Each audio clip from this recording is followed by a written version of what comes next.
Hello, my name is Cynthia Anderson, and I would like to welcome you to my presentation on homeschooling and socialization.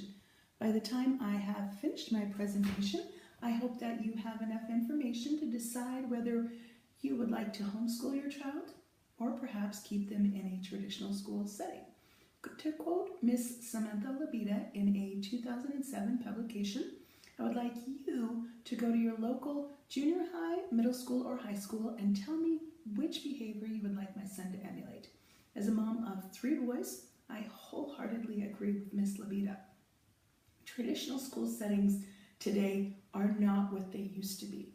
Traditional school classrooms have grown exponentially as school budgets need to be stretched. Teachers in traditional schools are teaching to get children to pass a standardized test for the schools to get more government funding, not teaching to bring out the best qualities and the strengths in the individual students.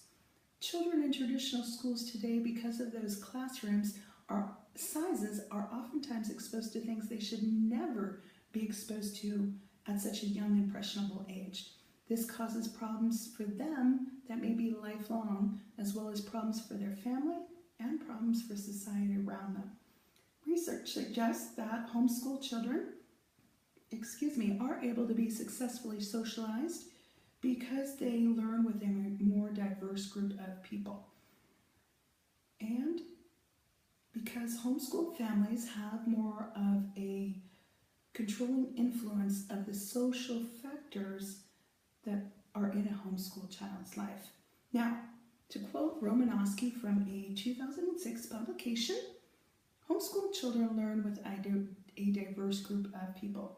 Homeschool parents are very aware of the need for socialization and take the extra time and effort to make that happen.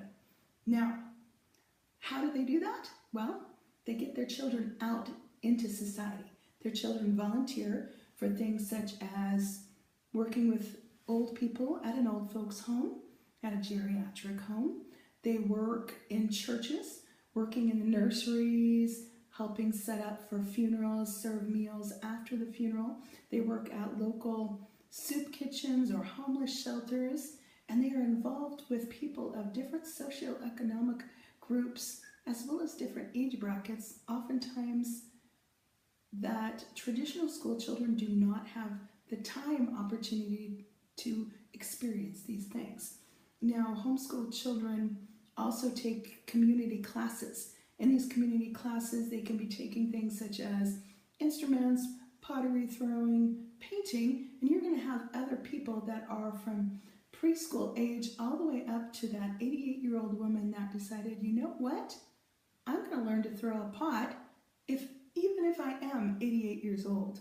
They're learning to take educational options with people of all ages, not just their own peer age group. Now, they also take classes in the local homeschool co-op very often. What's exciting about this is, once again, it is not age specific, it is subject specific. And by the time a child has reached the age bracket of being a junior or a senior, they are oftentimes the teacher, teaching children of all ages and backgrounds, a subject they have excellence in. So they are having to learn how to interact and socialize and teach children of all age groups. It is argued that the only time we exist in society in a age group, peer group, is in the traditional school setting. Now, homeschool families have more of a controlling social influence in their child's life. Some people would say that that is overprotection. It is not overprotection. It is simply protection. Children that are at a traditional school oftentimes are a negative influence. When a child is homeschooled, that negative influence is minimalized. Children in a traditional school that do not have a good support system at home to help shape correct self-image and social behavior so that they behave in a manner that is correct, oftentimes do things that can damage not just their own, but other people's self-esteem and self-worth. Now, children that have been damaged or bullied by other children or abused by adults oftentimes lash out. Children that are of school age do not have the tools and how to deal with these things. Teachers with these large classrooms do not have the time to see everything that needs to be corrected and everything that is going on socially in these large classrooms, as well as in the hallways of these schools. Teachers oftentimes let things like back-talking and rudeness slide because they have bigger things to deal with, such as the girl that just found out that her dad is going to jail because he got busted once again for drug abuse. Now, to quote Dr. Walters from a 2007 publication, that does not make this a lesser issue. When a child is homeschooled, parenting is done in the moment, and they are able to correct these bad behaviors as they happen so that less bad habits are formed. Now, in conclusion, as it was stated in my introduction,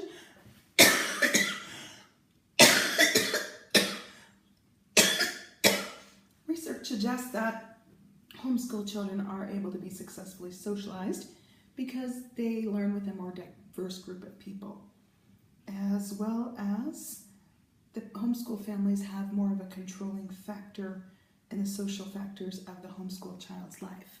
I would like to remind you of the Duggar family, the most worldwide famous homeschooling family. They have proven that you can successfully school and socialize children at home. Thank you so much.